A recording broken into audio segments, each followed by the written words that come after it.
دوسرا موقع، نبی کریم صلی اللہ علیہ وسلم پر درود پڑھنا فرض ہو جاتا ہے جب آپ صلی اللہ علیہ وسلم کا کہیں ذکر ہو، آپ صلی اللہ علیہ وسلم کا اسم گرامی آئے، آپ کا ذکر مبارک آئے، تو وہاں پر درود پڑھنا فرض ہے۔ اگر کوئی شخص درود نہیں پڑھے گا تو گناہ گار ہوگا، اللہ کے ہاں مجرم متصور ہوگا۔ رسول اللہ صلی اللہ علیہ وسلم نے کئی موقعوں پر کئی الفاظ میں ایسے لوگوں کی مذمت کی ہے جو لوگ نبی کریم صلی اللہ علیہ وسلم کا ذکر سن کر درود نہیں پڑھتے۔ آپ صلی اللہ علیہ وسلم نے فرمایا، ایک حدیث جامع ترمذی وغیرہ کی، مسند احمد وغیرہ کی، کہ البخیل من ذکرت عندہ فلم یصلی علیہ، وہ شخص بخیل ہے، کنجوس ہے، جو شخص اس کے سامنے میرا ذکر ہوتا ہے لیکن مجھ پر درود نہیں پڑتا، وہ شخص بخیل ہے۔ اور بخل کی مذمت قرآن و سنت میں آپ کو معلوم ہی ہے، اسلام مسلمانوں کو بخیل بننے سے روکتا ہے، اور بخل جنت میں داخل ہونے سے روکتا ہے۔ بخل بہت بڑا گناہ ہے، بہت بڑی بیماری ہے، اور یہ انسان اپنے معاملات میں اگر بخل سے کام لے، کھانے پینے میں، کھلانے پلانے میں بخل سے کام لے، اس کا یہ انجام ہے۔ اور جو ایسا بخیل ہو کہ نبی صلی اللہ علیہ وسلم پر درود نہ پڑھنے کی وجہ سے بخیل قرار پائے، اس کا انجام کیا ہوگا۔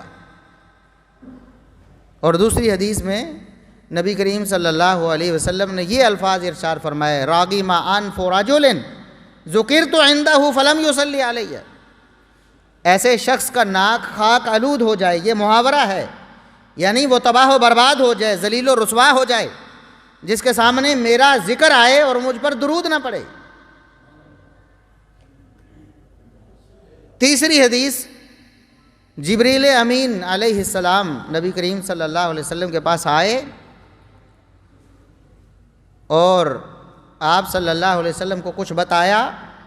آپ صلی اللہ علیہ وسلم ممبر پر چڑھے، پہلی سیڑھی پر آمین، دوسری پر آمین، تیسری پر آمین۔ یہ حدیث آپ نے مشہور ہے، سنی ہوئی ہے۔ صحابہ نے پوچھا، اللہ کے رسول پہلے تو آپ ممبر پر سیڑھیوں پر چڑھتے ہوئے اس طرح نہیں کہتے تھے، آج کوئی خاص بات ہے، ہمیں بھی بتائیے۔ تو آپ صلی اللہ علیہ وسلم نے فرمایا کہ جبریل امین میرے پاس آئے، جب میں نے پہلی سیڑھی پر پاؤں رکھا، انہوں نے ایک بد دعا دی، بدبخت لوگوں کا ذکر کیا، آپ نے حدیث سنی ہوئی ہے۔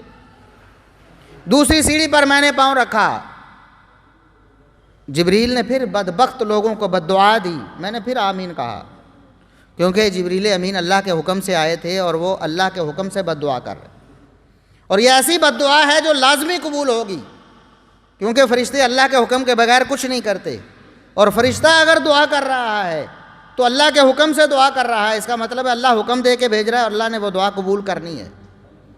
اور اگر فرشتہ بد دعا کر رہا ہے تو اللہ کے حکم سے کر رہا ہے، تو لازمی بات ہے اللہ اس بد دعا کو قبول کرنے والا ہے۔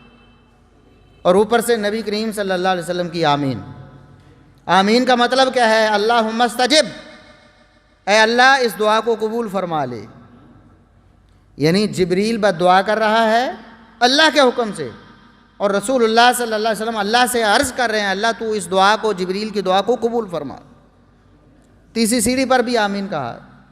آپ نے کیوں کہا ہے؟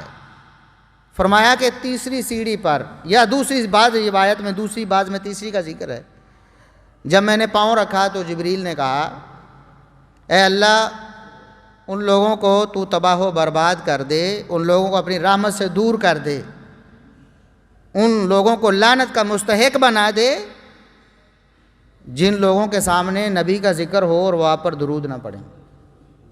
بعداً لمن ذکرت عندہ فلم یصلی علیک، اے نبی اللہ کی لعنت ہو، پھٹکار ہو ان پر، تباہی و بربادی ان کا مقدر بنے، جن کے سامنے آپ کا ذکر ہو اور وہ آپ پر درود نہ پڑھیں۔ تو نبی کریم صلی اللہ علیہ وسلم نے فرمایا آمین، اے اللہ جبریل کی اس بد دعا کو ان کے حق میں قبول فرما لے۔